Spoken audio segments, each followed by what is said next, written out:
So I first came to this school district on December 9th, 2015. That day was a monumental day in my life, as it was not only my first day at a new school and a new city, but it was also my 10th birthday.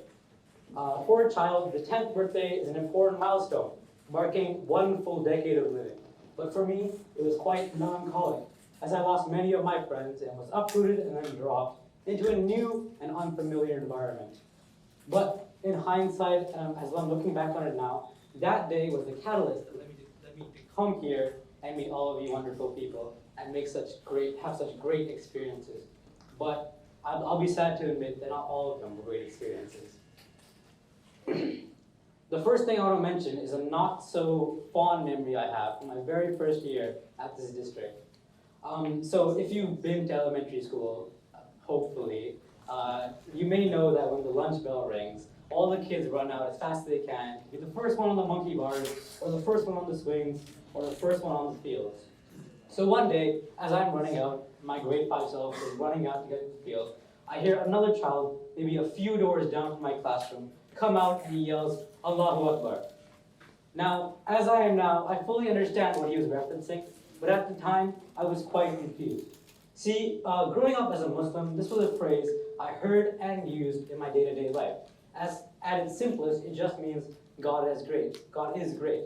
But for many, it is used and considered almost as a catchphrase when depicting terrorism.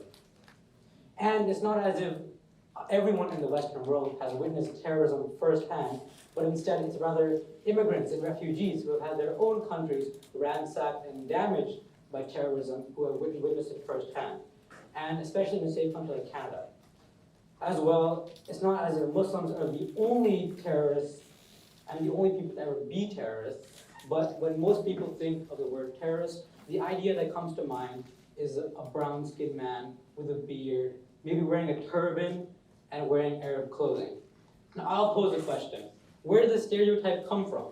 Because even in this modern day world, where I personally hear way more about mass shootings in America by Americans, which is its own form of domestic terrorism, the idea people get behind a terrorist is still a brown-skinned man. The answer to this is varied and complex, but one natural answer that comes to mind is the media. In many action movies, it's easy to make the villain some big, scary foreign man. And take, for example, James Bond. In the 60s and 70s, his main villains were Russians due to the increasing fear of the Soviet Union in both the UK and the USA. Because it's easy to make the villain some foreign man, as it acts as a form of propaganda. For me, the first real example I ever saw of this was when I watched the original Iron Man in 2008. Now, Iron Man was the Kickstarter to the Marvel Cinematic Universe, and is still very prevalent in the year 2022. Now, in the movie Iron Man, the main character gets kidnapped by a specific band of terrorists, and the leaders of this specific band of terrorists, they spoke both Arabic and Urdu. Now, at the time, I was living in Qatar, an Arabic-speaking country, and I spoke Urdu at home. So here we have these two villains on the screen, both speaking languages that I'm very familiar and used to hearing. Now, as a child, that's a confusing thing to see. But though I'll be the first to admit that times have definitely changed since then. Now, despite these negative stereotypes of minorities propagated by the media, the truth is that already considerable things have been done to change this and change how people are represented in the media. Just recently, Marvel released a 9-episode show called Miss Marvel, which follows a Pakistani teenager like me who is kind of becoming involved in this world of superheroes. And even though it is entirely fictional, this was the first real time and a real world example of where I've seen decent representation of people of my ethnicity. But unfortunately, that is far from the only problem that people like me are dealing with every day. Now, like many immigrants, I feel a personal identity crisis. By nationality, I'm Canadian, but by my ethnic origin, I'm still Pakistani. And this, what happens, it leads to a gray zone in my identity, when I feel like both sides are kind of conflicting almost. So when people speak of being Canadian, we talk about important events like Vimy Ridge and residential schools, which show both the positive and negative sides of Canadian history. Now, recently there has been a mass rise in the media for having awareness for the past mistreatments of indigenous people, and albeit that is a good thing, that's a great thing even, but I find it harder to apply to myself. It's not as if my ancestors were here in Canada during that time and they were mistreating indigenous people, but rather the same thing was happening to my ancestors halfway across the world, even 100 years ago. And the effects of that are still being felt in the modern day, just like what happened to the indigenous people. Now, what happened to the indigenous people is something we've been learning about for many years, and it is tragedy, but it's something I still find harder to apply to myself, considering that I don't feel any patriotic sense or familiar, or I don't feel patriotic sense to Canada as much as necessarily I might do with Pakistan. So while Pakistan might have my patriotic sense, it doesn't have my familiarity.